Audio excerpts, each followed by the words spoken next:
Welcome back to Jared's Thoughts. I know it's been a while, but it's just been a lot on my mind and whatnot. Um, so today I guess I'm gonna be talking about what I think about the current state of the world. So a lot of you guys know America. It's a lot of civil unrest, but it's not really just in America. There's also protests and riots going out in China and in Russia. And if you look at China and Russia, which America doesn't like because they're communist, and a lot of the same things are mimicked here in America, which is supposed to be a free country. So honestly, it's not, for those of you who don't know, this is not a new thing. This actually goes back hundreds of years. And what it starts with is the system of control.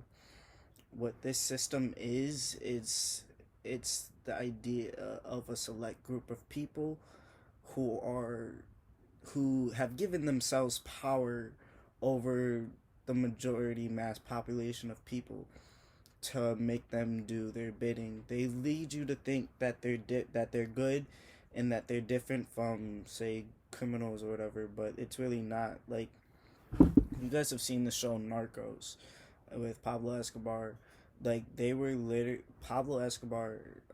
If you those don't know who Pablo Escobar is, Pablo Escobar is a he was a drug trafficker, and he's the king. He was the kingpin, and his organization that he had set up functioned exactly like a government does. But the only thing that was bad about him was because the government that couldn't tax all his profits.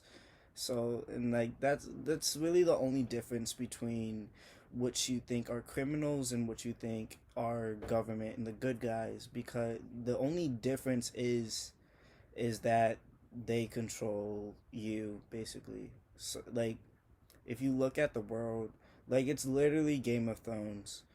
If Yeah, I'd hope you guys watch Game of Thrones, but it's literally Game of Thrones. It's just these different sects or whatever that try to take their claim for power, and that power is over general populations in the world and how it's governed. So the most powerful sects or clans or whatever you want to call it, those are the people that we know as our governments of, like, not just the US, but like of all the countries, all the states, whatever. And the this leads back to the system of control. My theory is that they somehow they have this system together and they work together, like if you've seen Narcos, like how the different Narcos groups or whatever came together to form a bigger group. Like, that's what I think actually goes on in the world to form the entire system of control that governs the world.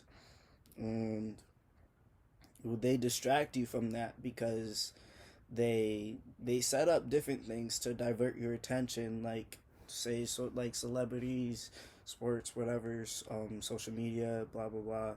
And what they do is they have scripts that they have, like, literally. So, like, if you like celebrities, they can't really get to the platform that they have unless they are willing to submit to the messages that they want to put out, because they, like, if you there's like you just think about it, there's so many talented people out there, but they're free minded, and so they don't really ever get the chance to stand in front of a crowd because the system of control doesn't want that.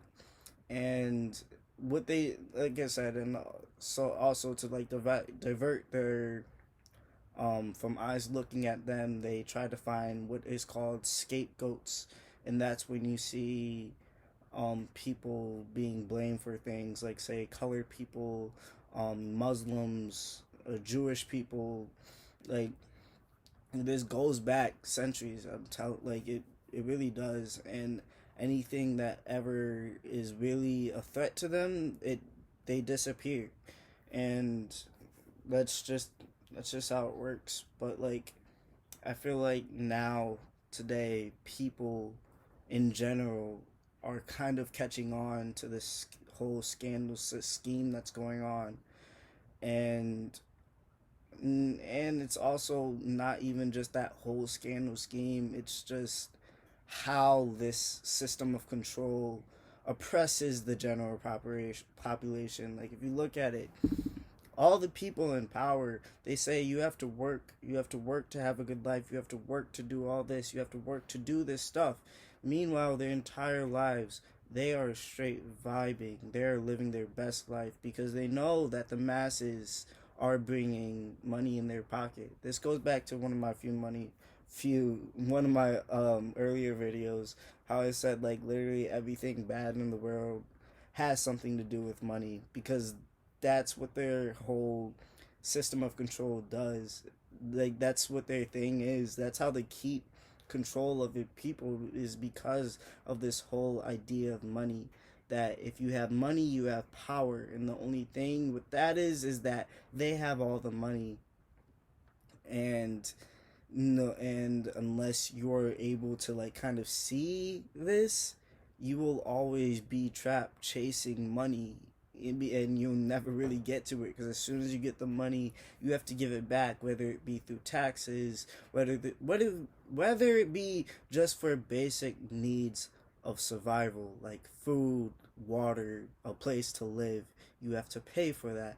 Like, you literally have to pay to live on this world, which just does not make any sense to me. That's what I'm saying. Like, that's why like, you also look at, like, the like, truly oppressed people, or impoverished people, or people who are hungry and thirsty and are homeless, just because, just be I don't know, but, like,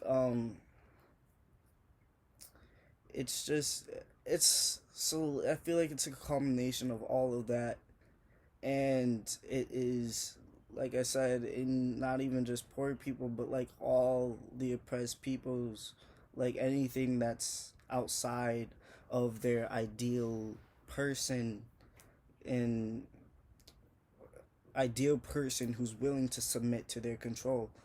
It's they are uh, they're silenced, and because nobody will listen to them, nobody will pay attention to them, because they're always trying to get in the good graces in the eyes of this control system, as I put it. And I just feel like today, people, I'm tired of it. I really am. Like, the way this world is set up sickens me. It's disgusting. It's hideous. And I feel people are actually waking up to that, whether it's through their own oppression or through the oppression that they see their loved ones go through. That's why people deep down, people just want to be loved. Deep down, people just want to be free. And I feel they're realizing, whether they know it or not, if it's a subconscious realization or a conscious realization, they're realizing that in this world, people are truly not free. And the people who are supposed to be protecting us, the people who are supposed to be guiding us, do not care for us, and they do not love us. And that is why people are actually starting to rise up against that, because the people in control and power, all they want, they don't care for people. They want to keep the money in their pockets, so that they could keep sitting on the high seat that they built for themselves. And they tell you you could get up here one day, but that's a lie, because they want to sit on the seat themselves, because everybody looks up at them, and it makes them feel like they're important. I don't know, but, like you could see it, like, they really don't care about people, because there is literally still a whole pandemic going on, but they're trying to reopen the country, and just so that the economy doesn't suffer too much, so that they could still keep making money, so that they could still keep taking money from you. And a lot of people are blind to this, and they play alongside of it, and they love it. And it just baffles me how you could love being hated. like people, like, they'll tell you this and that, but it's always for their own good. They don't care about you. Unless, like, yeah, I'll go as so far as to say even white people have some sort of have oppression. Like, it's clear it's definitely not as bad as, it's the best sort of it's the best form of oppression, I would say. It's just, you look at it as not being oppressed because it's so much less than compared to any other group of people. And, like, yeah, because if you it doesn't matter if you look at the average white person versus someone who's in this seat of power. They're living two separate, completely different lives. I'd argue that the one with the power is actually living, and everybody else doesn't really live. We live to work for them, and that just doesn't make sense to me, because this is my life. I'm gonna live my life. I'm not gonna live my life for anyone else. I'm gonna live my life and do the best I can to live, like, literally live my best life. And I don't know. I'm really just like, if you look at school systems, and like, the when you go to school, like, the how the people who are in charge of shaping the minds of the future, they are shaping minds with worker mentalities. Like, I have to go get this degree. Like, in what sense does a sheet of paper ever determine someone's value as a person? I don't understand. But back to the school system. They literally craft worker mentalities. They're forcing the student to want to chase something such as a grade, and put everything else aside, like their happiness, their mental health, their their spiritual side. And they want the student to push all that away so that they could get that grade. But books come first. And when that goes to that, they go to college and they instill that thing: deadlines, deadlines, deadlines. So by the time that they graduate and enter the what's called the real world, they're chasing money, they're chasing material things, they're chasing all these things to make themselves happy. And but what it's really doing, as they're in the pursuit of all these things that they've been taught to chase their entire lives, they're making the people in power richer. They're putting more money in their pockets so that they could still have power over them, so that they could still continue the chase.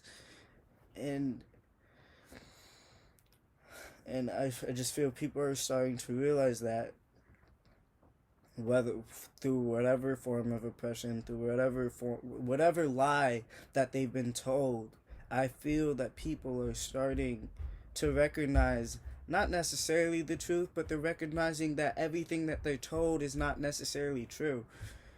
Um, and yeah, like, and that's why I said it's a global thing. It's not just in the U.S. And people are tired. They're tired.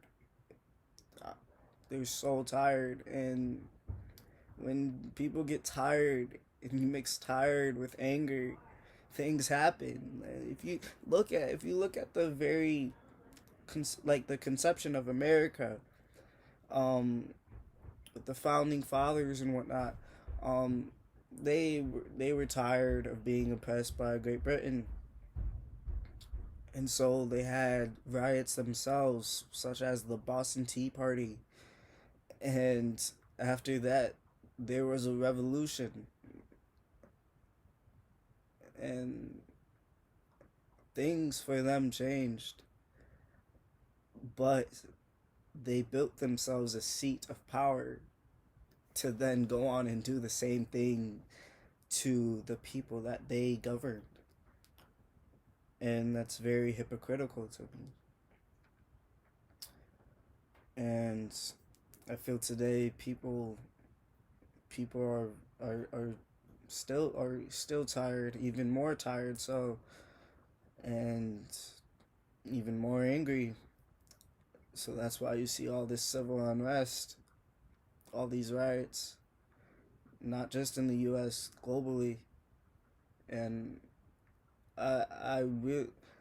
It may come to a point of a global revolution, and honestly, I'm going as far as to say that I think it's necessary, because the current system of control that is in place right now, it's not good for us. It's not good for the planet, because, as I said before, they only want to keep themselves in power at whatever cost. Like, look at the planet. It's dying because, for whatever reason, all the methods and whatever that was have chosen to get to this point has got them more money, or because cutting down on certain poisonous things to the earth was more cost effective. And same thing with people. Even though there's a pandemic going on, letting them back in public is more cost effective. And it's that's what I said. It's really, it's just it's really, it's sick. It's evil. It needs to end. It needs to end. Most definitely, it needs to end. But I don't know. The video kind of froze there. I guess they didn't like what I was saying, but I think I was pretty much done anyway. So thank you for listening. If you liked the video, like it. I don't know, maybe subscribe. But I think that's all I have to say for today. Thank you for listening.